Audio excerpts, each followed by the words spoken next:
Reddit pregunta: ¿qué es lo más moralmente asqueroso que has visto hacer a alguien? Abandonar a tu pareja, ya sea tu esposa, esposo, novio o novia, cuando enfrenta una enfermedad terminal o algo profundamente doloroso. Dejar a alguien en un momento tan crítico, cuando más necesita apoyo, compañía y contención, es una de las formas más duras de abandono que existen. Mi esposa falleció hace poco a causa del cáncer. Durante ese proceso, una de sus enfermeras de oncología me comentó algo que me impactó profundamente. Dijo que es más común de lo que uno imagina que algunas parejas se alejen o abandonen a sus seres queridos cuando se enferman gravemente. Solo pensarlo ya me resulta devastador. En mi caso, mi esposa estuvo luchando contra la enfermedad con una fortaleza enorme y yo sentía que lo mínimo que podía hacer era estar a su lado en todo momento, acompañarla y apoyarla en cada etapa. Aún así, siendo honesto, hay momentos en los que siento que podría haber hecho más, que quizá no siempre estuve a la altura de lo que ella merecía. Son pensamientos difíciles que aparecen con el tiempo, pero también entiendo que hice lo mejor que pude en una situación extremadamente dolorosa. Ella merecía todo el amor, el apoyo y la compañía posibles. Y aunque nunca parece suficiente cuando se trata de alguien que amas, haber estado presente y acompañando y sosteniendo también tiene un valor enorme. Accidente de coche en la autopista. Una familia de 4, incluyendo 2 niños, quedaron atrapados adentro. Algunos de nosotros estábamos tratando de sacarlos. Estaban sangrando por todos lados. Este tipo despreciable de mediana edad para su moto. Se acerca a nosotros y pensamos que está tratando de ayudar. Mete la mano dentro del coche como si intentara sacarlo. Agarra una bolsa que estaba adentro, la saca y sale disparado en su moto antes de que pudiéramos darnos cuenta de lo que pasó. Afortunadamente pudimos salvarlos a todos y llevarlos al hospital. Todavía no sabemos nada de ese tipo. Esto pasó hace más de una década y todavía le daría un puñetazo en la cara si lo volviera a ver. Estaba trabajando en un evento de chef en un edificio de oficinas en el centro, una zona con un montón de gente sin hogar que pasaba por ahí. Un compañero de trabajo y yo estábamos trabajando frente a una ventana grande justo al lado de la acera. Un tipo caminó justo enfrente de nosotros y se desplomó. Estaba teniendo una sobredosis. Mientras corríamos para ayudarlo, un tipo en bicicleta se detuvo y le registró los bolsillos. Hay gente bien mierda por ahí. Conocí a un hombre que estaba casado y tenía 2 hijos. Aún así, le era infiel a su esposa cada vez que tenía la oportunidad y con quien fuera. Sinceramente, pocas veces he sentido tan poco respeto por alguien como por esa persona. Algo parecido me pasó dentro de mi grupo de amigos. Era un matrimonio con hijos, aparentemente una familia estable. Sin embargo, el marido era increíblemente infiel. No solo lo hacía, sino que además presumía de sus engaños conmigo y con otros amigos, como si fuera algo de lo que sentirse orgulloso. Al final, mis propios amigos terminaron culpándome de arruinar la relación, porque fui yo quien decidió contarle la verdad a la esposa. Ella reaccionó de inmediato, se llevó a sus hijos y se separó de él. A pesar de todo, no me arrepiento. Gracias a eso, también pude darme cuenta de qué tipo de personas me rodeaban realmente y alejarme de varias que no me hacían bien. Lo único que me dolió un poco fue que incluso la esposa me responsabilizara a mí. Aún así, en el fondo sé que hice lo correcto, y con eso me quedo. En otra ocasión, durante un festival de música, un hombre empezó a insinuarse conmigo. Resultó que también estaba casado y tenía hijos. Mi reacción fue de total rechazo. No podía evitar pensar que su esposa merecía algo mucho mejor. Cuando se lo dije, me miró directamente a los ojos y respondió, sí, lo merece. Esa respuesta me generó un profundo desagrado, incluso una especie de escalofrío. Me hizo preguntarme cómo alguien podría involucrarse con una persona así, especialmente con esa actitud tan despreocupada. Lo más inquietante es que este tipo de situaciones es mucho más común de lo que uno quisiera creer. Lo he visto repetirse tantas veces, incluso entre personas con las que he trabajado a lo largo de los años, que a veces me hace cuestionar seriamente la idea del matrimonio. Muchos de estos hombres parecen demasiado cómodos actuando de esa manera, como si no temieran ser descubiertos. Eso me lleva a pensar que, en algunos casos, sus parejas podrían sospecharlo o incluso saberlo, pero deciden ignorarlo mientras no se haga público. También conocí a otro hombre en una situación similar. Tenía 3 hijos con su pareja, llevaban años juntos y convivían, aunque él nunca le había propuesto matrimonio. Aún así, le era infiel de forma constante. Recuerdo que su pareja pasó una noche en mi casa y en la de quien hoy es mi esposa, justo antes de nuestra boda, debido a problemas relacionados con todo esto. A pesar de todo lo ocurrido, incluyendo un intento de él de coquetear con la mejor amiga de su pareja, quien lo rechazó y le contó lo sucedido, ella decidió seguir con él. En algún momento dijo que ya estaba cansada de la situación, pero aún así no se alejó. Mientras tanto, él continuó comportándose de la misma manera, sin cambios. Es una situación triste y difícil de entender. Hay casos en los que, por más que uno quiera intervenir o ayudar, simplemente no está en nuestras manos cambiar lo que otros deciden tolerar o permitir en sus vidas. Me acuerdo que hace años estaba trabajando al otro lado de la calle de un centro comercial y un tipo se sobrepasó con las sustancias. Otro hombre tenía Narcan, pero mientras el tipo todavía estaba ido, vi a otro man buscando en su bolsillo para agarrar la plata que se le veía. Le agarré la muñeca y se la torcí donde le doliera y le dije bajito que si lo volvía a intentar, se la iba a partir. No soy una persona agresiva, pero ver a alguien tratando de aprovecharse de alguien que ya estaba en una situación terrible fue una imagen asquerosa. Tuve un accidente de coche con mis hermanos cuando teníamos 16, 14 y 8 años. Literalmente, éramos unos críos en un accidente horrible. Un imbécil vio su oportunidad y robó una bolsa con los videojuegos de mi hermanito. Fue hace casi 30 años y todavía me caga la leche. En esa bolsa estaba el Star Fox 64. Estaba trabajando en una tienda por un tiempo, durante la Navidad de un año. Una de mis compañeras de trabajo estaba hablando de los regalos que había comprado para sus hijos. iPad, iPhone, un montón de cosas caras. Justo después de hablar de los regalos, metió con calzador el hecho de que era muy inteligente y se inscribió en un programa de canasta de regalos para personas de bajos ingresos para que sus hijos pudieran recibir más cosas. Eran de clase media alta, ya que su marido era dueño de su propio negocio. Una semana más o menos después, me hizo un comentario sobre convertirse en madre de acogida, porque la plata es muy buena. Me caía mal por muchas más razones que esa, pero, Dios mío, era algo especial. La hermana de mi ex compañero de piso. Se casó con un tipo que había tenido un accidente de coche que lo dejó hecho mierda, paralizado del cuello para abajo, específicamente para que él adoptara legalmente a su hija y ella pudiera conseguirle un fideicomiso a la niña con la plata que le dieron por el accidente. Le puso los cuernos todo el tiempo que tuvieron casados y luego lo acusó de abusar de su hija, hasta le enseñó a la niña a contar esa historia a la policía. Mientras estaban juntos, usaba su plata para apostar, comprar sustancias y comprarse una casa de 2 pisos sin ascensor. Él se quedaba abajo de las escaleras en su silla de ruedas, gritándole que le ayudara, y ella nomás estaba jugando póker online y lo ignoraba. Esto empezó a mediados de finales de los 90. No sé dónde está la mujer ahora. Sí contacté a los servicios de protección infantil, el CPS. Hasta donde sé, nunca tuvo ninguna consecuencia negativa.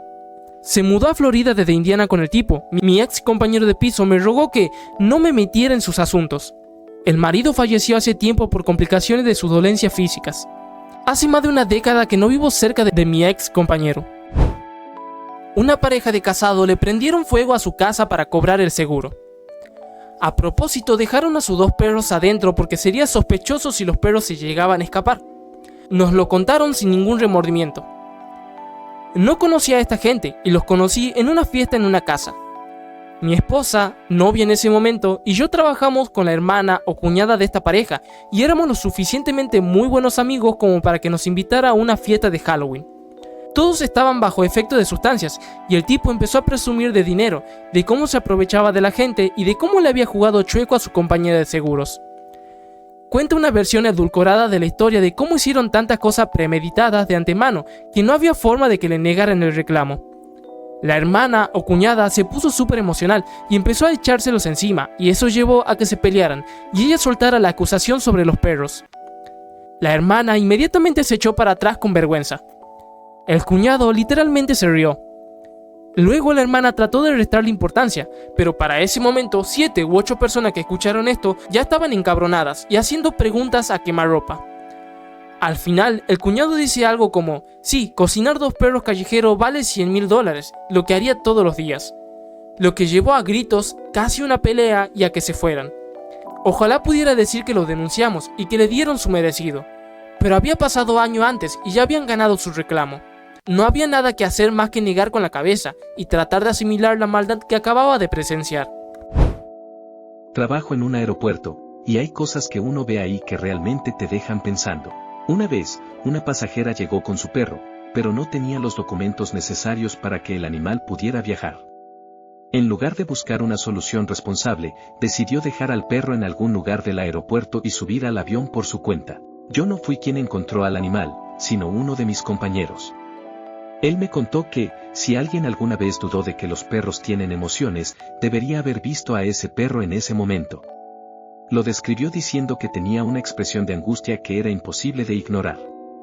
Solo imaginarlo ya resulta bastante triste. En contraste, también viví una experiencia completamente distinta que me marcó de otra manera. Cuando aún trabajaba en el aeropuerto, un día, durante mi descanso, vi a una señora muy bien vestida con 2 cachorritos adorables. Como amo a los perros, me acerqué y le pregunté si podía acariciarlos, y amablemente me dijo que sí. Mientras los acariciaba, escuché que estaba teniendo una conversación telefónica bastante tensa. Al parecer, había asumido que podría llevar a los cachorros en su regazo durante el vuelo, pero eso no estaba permitido. Su vuelo salía en apenas 20 minutos, y no tenía a nadie cercano que pudiera hacerse cargo de los perros a tiempo. Cuando terminó la llamada, me acerqué y le dije, sé que no me conoce, pero trabajo aquí. Si quiere, puedo cuidar a sus perros. Puedo darle mi dirección, mi número de teléfono, el del trabajo, e incluso puede tomar una foto de mi documento para que se sienta más tranquila. La verdad es que no tenía muchas opciones, así que decidió confiar en mí. Y no me quedé con los perros, aunque por un momento suene tentador decirlo. Durante los días que los cuidé, le enviaba fotos diarias para que estuviera tranquila. Antes de que regresara, los bañé, los cepillé y me aseguré de que estuvieran lo mejor posible. Cuando volvió, estaba profundamente aliviada y agradecida. Insistió en pagarme al menos la comida de los perros, aunque yo intenté decirle que no hacía falta, que lo había hecho con gusto. Unos meses después, me contactó nuevamente por medio de una amiga suya que buscaba a alguien para cuidar perros de forma regular. Yo no pude aceptar, pero le recomendé a mi novio, que en ese entonces entrenaba perros y los quería tanto como yo. Han pasado más de 15 años desde entonces, varios perros después, y él todavía trabaja con ellos. Incluso llegaron a hacerse muy buenos amigos. También recuerdo otra historia que vi en un programa de televisión en Nueva Zelanda llamado Border Patrol, que muestra casos de viajeros intentando ingresar cosas prohibidas al país. En uno de los episodios, una mujer estadounidense llegó con su gato como si fuera equipaje de mano, sin cumplir con los requisitos sanitarios necesarios. Las autoridades la detuvieron, como era de esperarse. La enviaron de regreso a Estados Unidos, pero debido a ciertas regulaciones, el gato no podía reingresar tampoco. Y como tampoco podía entrar a Nueva Zelanda por cuestiones de bioseguridad, terminaron tomando la decisión de sacrificarlo. Me impactó mucho pensar que una decisión tan irresponsable pudiera tener consecuencias tan graves para un animal. Es difícil de entender cómo alguien puede actuar sin considerar el bienestar de su propia mascota. Trabajaba como administrador de propiedades en un pueblo universitario, y la cantidad de personas que abandonan sus apartamentos dejando atrás a sus mascotas es realmente desgarradora. Es una realidad mucho más común de lo que la gente imagina, y cada caso deja una sensación difícil de olvidar. En mi caso, una vez tuve que tomar una decisión muy difícil cuando me mudé a otro estado. Tenía un gato al que había adoptado después de que una mudanza a través de todo el país con otra familia lo dejara muy apegado y territorial. Esto le generaba problemas al convivir con otras mascotas y con niños. Sabía que someterlo nuevamente a un viaje largo y estresante sería injusto para él. Por eso, aunque me dolió mucho, decidí dejarlo al cuidado de mi expareja. Incluso le cedí el contrato de arrendamiento del apartamento para que el gato pudiera mantenerse en el mismo entorno, con la menor cantidad de cambios posibles, y cerca de alguien con quien ya había creado un vínculo. Durante los años siguientes, hicimos algunas videollamadas para que el gato y yo pudiéramos reencontrarnos de alguna manera. Puede sonar extraño, pero realmente lo extrañaba mucho, y mi ex siempre estuvo dispuesto a ayudar con eso. Esa es, sinceramente, la única situación en la que puedo llegar a entender lo que significa dejar atrás a una mascota. No se trató de abandono, sino de intentar hacer lo mejor para su bienestar. Me cuesta muchísimo comprender la mentalidad de las personas que ven a los animales como simples objetos o accesorios, y los dejan cuando se vuelven una incomodidad. De hecho, mis gatos actuales están incluidos en mi testamento, para asegurarme de que, incluso si algo me llega a pasar, tengan garantizado cuidado, estabilidad y una vida digna. Antes también administraba un rancho de caballos no muy lejos de una universidad grande, y siempre sabíamos cuándo terminaba el semestre. ¿Por qué? Porque de repente, durante 1 o 2 semanas, comenzaban a aparecer muchos animales abandonados. Recibíamos algunos casos a lo largo del año, probablemente porque el lugar era amplio, bonito y los establos estaban cerca de la carretera, lo que lo hacía accesible y daba la impresión de ser un sitio seguro para dejar animales. Pero en esas fechas en particular, la cantidad aumentaba de forma muy evidente. Era una situación triste y frustrante, porque reflejaba una falta de responsabilidad y empatía difícil de justificar. Estaba atrapado en mi casa en llamas en el 2º piso y me lastimé la espalda al saltar de la ventana del 2º piso y caer mal porque tuve que volver a entrar para sacar a mi perro antes de que llegaran los bomberos. Obviamente no te dejan acercarte a tu casa. La adrenalina me ayudó a pasar por encima de mi cerca de 6 pies para acceder a la puerta trasera. Las ventanas del primer piso estaban explotando por el calor, humo negro por todas partes, era una pesadilla. Mi pobre perro no se movió hasta que la encontré. Me imagino que estaba aterrorizada. La agarré del cuello y la saqué. La idea de dejar intencionalmente a tus perros para que se quemen porque son unos pedazos de basura egoístas es increíble. Antes era amigo de este chico, ahora un tipo que ya no se ha mudado, que vive detrás de mis papás. Es un año mayor que yo, fuimos a la misma escuela secundaria, etc. Cuando tenía 15 años, empezó a mandarme mensajes raros en Facebook. Luego creó cuentas falsas de chicas y me agregó para que hiciera lo mismo. Era tan tonto que era obvio que era él. Era bastante lento, así que asumí que estaba explorando su intimidad de manera muy rara, y como lo conocía, no lo veía como una amenaza ni quería avergonzarlo. Avanzamos hasta los 18. Estaba a punto de salir para un trabajo en un restaurante que tenía, y abrí la puerta a un detective. Me dijo a quién buscaba, era a mí, y me pidió que la dejara entrar. Este tipo había contactado a varias otras personas pidiendo cosas similares, foto, etc. Había empezado a apuntar a gente más joven que yo, y posteriormente fue bajando la edad. La policía quería que corroborara lo que habían encontrado en su laptop. Así supieron que yo también era una víctima de este tipo.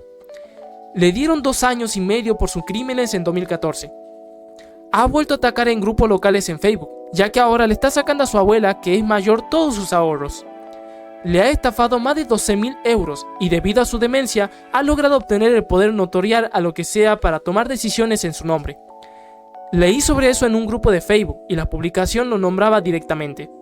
Su abuela lo apoyó en todo cuando la mayoría de la gente lo habría mandado a la mierda. No es mi lugar para intervenir, pero recuerdo a su abuela de cuando era niño, una señora encantadora que siempre se esforzaba por él e hizo todo lo posible para darle una crianza normal. Fue muy buena conmigo cuando era amigo de él, podía ir allí cualquier noche de la semana y habría un lugar en la mesa para mí. Tenía una vida familiar problemática por su madre loca de mierda, pero eso no excusaba ninguna de sus acciones asquerosas. Es una completa escoria, realmente me enfurece que se esté aprovechando de ella. Antes trabajaba en una tienda en una zona bien pesada. Un tipo entró y se llevó toda la alcancía de caridad de la caja y la metió en su bolsa. Cuando lo encaré en la puerta, solo levantó una aguja sucia entre los dedos y se fue caminando. Cuando yo era un adicto a las sustancias sin hogar, había algunas chicas en la calle que yo describiría como no todas ahí. Básicamente, lo único que tenía que decir era, te doy sustancias gratis, súbete a mi camioneta. Y se iban, y las veía una semana después con un ojo morado o algo así, hasta que aparecía otro depredador como, ay, cariño, yo te cuido, solo ven a mi cuarto de hotel. La gente intentaba ayudarlas de verdad o llamar a la policía, pero si la policía se molestaba, las chicas no podían juntar 2 frases coherentes, así que decían, no podemos sacar información útil de ella, y no va a identificar a nadie ni presentar cargos, como si fuera una decisión consciente de que estas mujeres pudieran tomar. Podías avisarles que el tipo literalmente estaba esperando y mirando al otro lado de la calle, a que la policía se vaya y volver a convencerlas. Nada. Lo más triste es cuando iban a la cárcel, las metían en un centro por unas semanas, se desintoxicaban y le daban medicamentos y volvían a aparecer medio normales, con vida en sus ojos, etc. Pero en unas semanas le quitaban la medicación, volvían a las sustancias y cuando no las estaban aprovechando andaban corriendo descalza por la calle y gritándole a la gente que no estaba ahí, etc. Que se jodan todos y cada uno de esos pedazos de mierda depredadores. Soy enfermera de la UCI, y hace un tiempo tuve un paciente que no hablaba inglés y que se encontraba en estado crítico. Lamentablemente, estaba muriendo. Su familia tampoco hablaba inglés, lo que hacía la situación aún más delicada y difícil. Lo más preocupante fue que el médico a cargo se negó a utilizar un intérprete para comunicarles la gravedad de la situación, ni para ningún otro tipo de explicación. Me pareció una actitud muy poco ética y profundamente reprochable, así que decidí reportarlo. Honestamente, ese tipo de comportamiento roza la negligencia. Obstaculizar la comunicación de manera consciente, especialmente en un contexto tan sensible, es grave incluso antes de considerar cualquier aspecto técnico del trabajo médico. Es difícil comprender cómo alguien con esa actitud puede ejercer una profesión que requiere tanta empatía y responsabilidad. Lamentablemente, he conocido a varias personas que han seguido la carrera de medicina más por privilegio o estatus que por verdadera vocación. Y aunque hay profesionales excelentes, también es cierto que existe un grupo que deja mucho que desear en cuanto a humanidad y trato hacia los pacientes. Por otro lado, también creo que hay un problema más amplio en cómo se manejan las barreras del idioma. En algunos casos, las políticas públicas no logran integrar adecuadamente a los inmigrantes, lo que termina dificultando su vida diaria.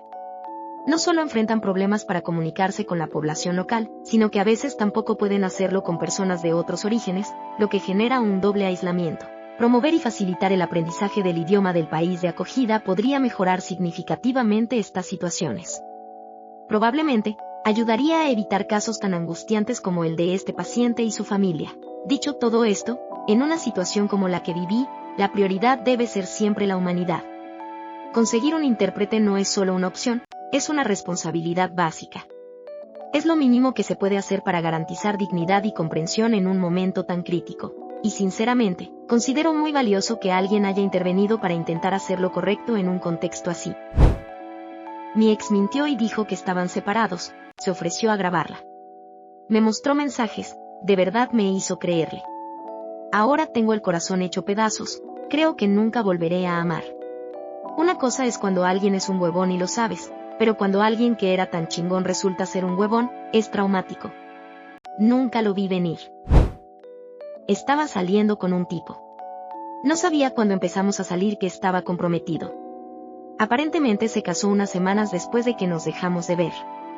Me contactó un año después y algo me hizo sentir que las cosas no estaban bien, pero quería ver por mí misma porque también tengo algo de trauma y no siempre confío en mi instinto. Vi algunas cosas en su casa que me hicieron sospechar que una mujer vivía allí, así que dejé de hablarle.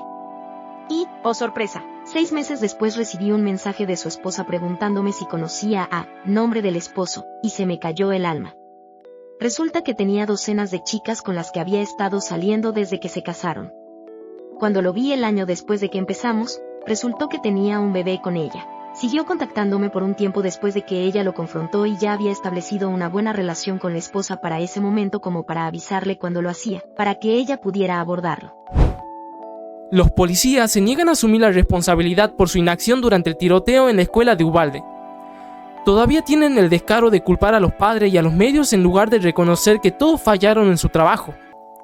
He estudiado crímenes reales por casi 20 años, un hobby, no carrera, y he leído sobre muchos tiroteos escolares. De hecho, pasé un año entero investigando solo Columbine, pero ¿Uvalde? No entiendo. Nunca entenderé. Nunca entenderé cómo se quedaron parados en ese pasillo como lo hicieron. Cómo sabían que los niños pedían ayuda y no se inmutaron. Cómo impidieron que la gente los salvara. Cómo ni siquiera parecía estar en una respuesta de miedo, solo aburridos. Cómo mintieron y dijeron que una maestra dejó una puerta abierta para culpar a cualquiera menos a ellos mismos. Cómo ese policía tuvo la oportunidad de detenerlos antes de que comenzara y no lo hizo. Cómo no parecen tener ni una pizca de remordimiento. ¿Cómo pueden vivir consigo mismos? Sinceramente, espero lo peor para todos ellos. 2 mujeres que eran mejores amigas desde la infancia. Una se casó y tuvo 2 hijos. La otra mujer estaba conspirando en secreto contra ella de muchas maneras, como saboteando su búsqueda de trabajo, escondiendo correo, publicando anónimamente cosas horribles sobre ella en las redes sociales y así. Se acostó con su marido y un día se lo dijo directamente en la cara. Le quitó a su marido, habló con abogados y se la arregló para quitarle a sus hijos porque descubrió que la mujer tenía cáncer y no podía cuidar de sus hijos y sus padres ya no estaban vivos. La mujer a la que engañaron, su cáncer se volvió terminal, murió sola. Su mejor amiga se quedó con su marido y con sus hijos. Al final, antes de morir, la mujer que tenía cáncer perdonó a su mejor amiga y dijo que no entendía de dónde venía el odio. Después de su muerte, su mejor amiga se jactó de lo fácil que fue manipularla y que nadie podía hacer nada al respecto. Si hubiera una palabra para describir a la persona más repugnante que existe, sería esa mujer loca.